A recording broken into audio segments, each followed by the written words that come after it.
Today, I'm here to help with the healthcare of your organization. Thinking of your company as a patient, we can apply the same principles I've discovered over a career of saving lives to ensure the long-term success of your company and career. Dr. Partha Nandi M.D. is a practicing physician, international best-selling author, and the host of the Emmy Award-winning medical lifestyle show, Ask Dr. Nandi, which airs weekly on Discovery Life Channel and is in syndication daily in over 90 million homes in the U.S. and 90 countries. Dr. Nandi travels the globe speaking on how to be your own health hero, which includes his no-nonsense approach to food and fitness, and how it combines Eastern and Western philosophies and the science behind the amazing health benefits of spirituality, mindfulness, and community. Ladies and gentlemen, a big warm welcome for Dr. Partha Nandi.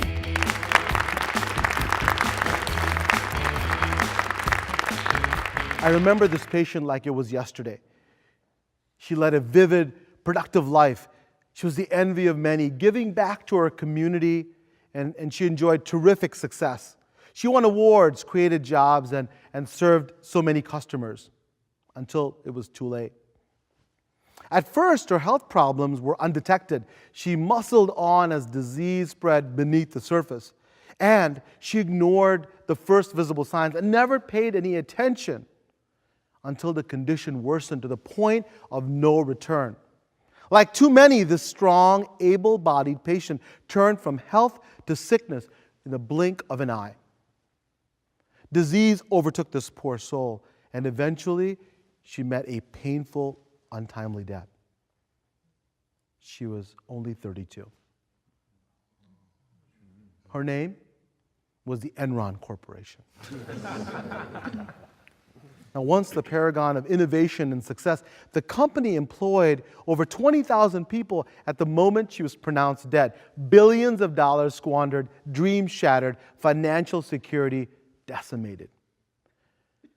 Now, their demise was rooted in a cancer that really overtook the company. Symptoms were ignored as this patient deteriorated. Totally avoidable, the disease spread until it was too late. Like human beings, disease attacks organizations in increasingly complex ways. And like people, the organizations that enjoy a life of sustainable success are the ones that care for themselves, focusing on the ongoing health of their business. As a physician who's practiced for 25 years, I've often been frustrated at how patients ignore the warning signs, fail to care for themselves, and end up suffering greatly. Now, as an author and as a host of a television show that reaches 95 million people weekly, I have the same grave concerns for organizations. Like with people, a little proactive care can really go a long, long way.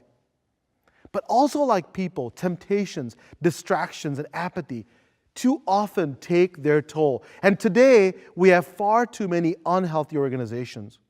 According to the Gallup organization, employee engagement is at an all-time low, with only 15% of workers in North America scoring as quote-unquote engaged.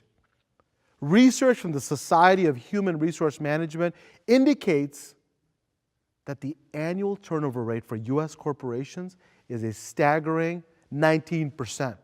And this is costing employees over $511 billion to backfill roles. Unfortunately, we find ourselves in a health crisis that's increasing in scale and severity.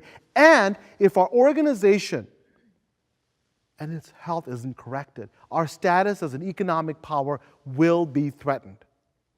Now, I've served as a doctor for thousands of human patients over the years, but today I'm here to help with the healthcare of your organization. Thinking of your company as a patient, we can apply the same principles I've discovered over a career of saving lives to help ensure the long-term success of your company and career. Think of me as the doctor of your company, here to help you get ahead of things, proactively to create optimal corporate health. And the best part, these approaches translate beautifully to you as a person. So not only will you help your company, you'll help yourself as a person. Not only will you help boost your company's health and vital signs, you'll boost your own at the same time.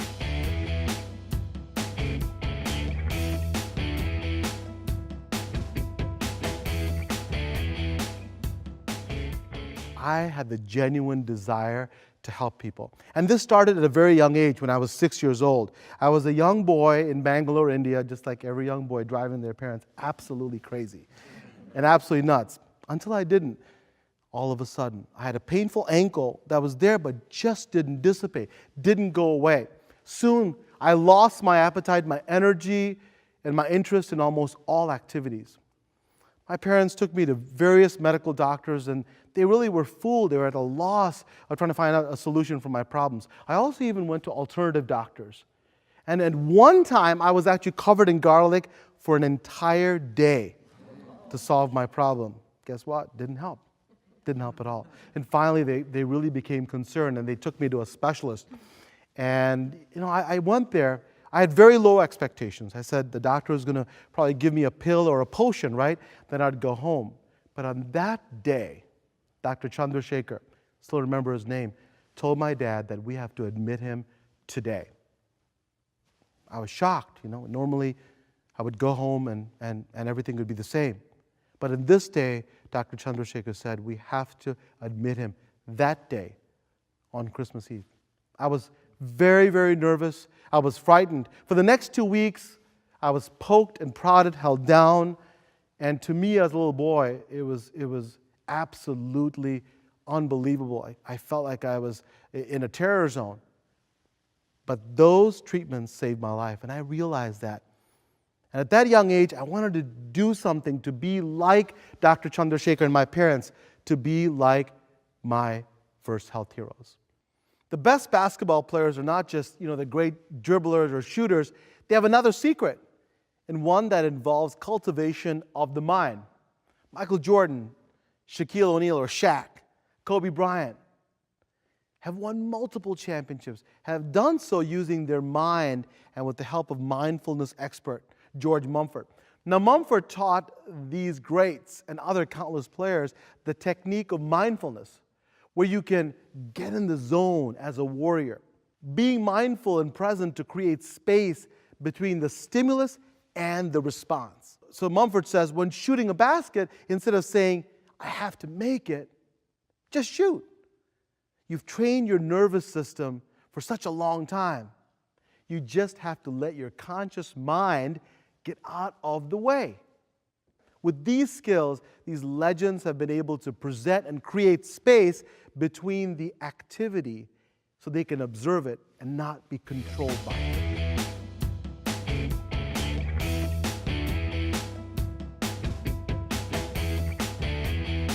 Like people, the organizations that enjoy a long life of sustainable success are the ones that care for themselves, focusing on the ongoing health of their business every day. Now, Sarah was a patient who visited me in the fall. She came to the office after a trip to the hospital. Her blood pressure was uncontrolled, and she was found by her daughter unconscious. She suffered from bleeding stomach ulcers and was actually treated in the emergency room with endoscopy. When I saw her after she was discharged, she was distraught. She was worried about her failing marriage, her mother's dementia, and her own poor health.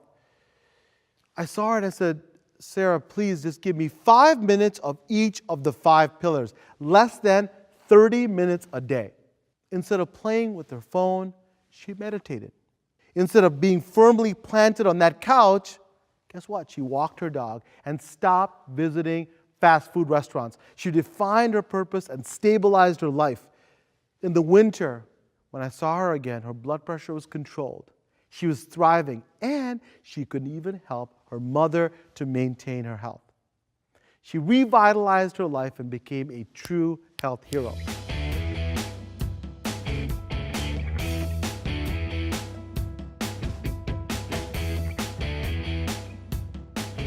Now, we've covered a lot of ground today, and I'd like to share one final story with you that embodies all 5 of these principles. Now, one of the most brutally competitive and difficult industries is the grocery business. Running a grocery store is not for the faint of heart. You have extremely long hours, spoilage, supplies from all over the world, commodity offerings, a transient workforce, and painfully low margins. To make it worse, you're competing head-to-head with industry giants like Amazon, Walmart, Kroger, and Target. You'd think building and scaling a family-owned grocery business would be as difficult as winning the lotto. Try twice as difficult. And this is why the story of Wegmans is so remarkable. Now, founded in Rochester, New York in 1916 by the Wegman brothers, these boys had everything going against them. Now, while they didn't have Amazon back then, they had giant competitors, very limited capital, and really no business experience. Thousands of others started and failed over the years, but Wegmans did something very different. While their cornflakes really aren't any better than the next grocery store, they embraced the 5 principles of organizational health and were able to beat all the odds. First, they locked in their purpose. They wanted to provide extremely high-quality food in a warm, welcoming environment at reasonable prices. They also wanted to create an amazing company to work for, crafting positive experiences for their employees.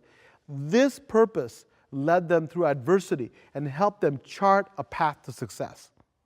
Next, they had a solid nutritional plan, really important. They provide $4.5 million in annual tuition reimbursement to help employees improve and grow. Amazing. Their workplace is inspiring, and the employees digest amazing smells, sights, and sounds every day. They even provide free hot cocoa to all employees in the winter. And the concept of movement is embraced by providing customers access to 80,000 items per store, nearly twice that of their competitors. They carefully select locations near customers and recently opened an outpost in New York City to get closer to their shoppers. Now, loyal employees cultivate their minds through an array of company training programs. For each department, employees must pass a 30 to 55-hour university program, and many department heads are actually sent overseas at the company's expense to become experts in cuisine, cheese, and wine. So not surprisingly, shoppers describe a telepathic level of customer service from well-trained, caring, knowledgeable employees. I'd love to shop there. And this massive investment in employees has created a super-powered tribe. Employee engagement and retention scores are at the top of the industry, and customers demonstrate almost a cult-like following for a grocery store. Pretty amazing. In the fist-fighting competitive field of grocery, Wegmans doubled down on the 5 pillars, and they're able to break away from the competition. Revenue grew 12% last year alone to $8 billion.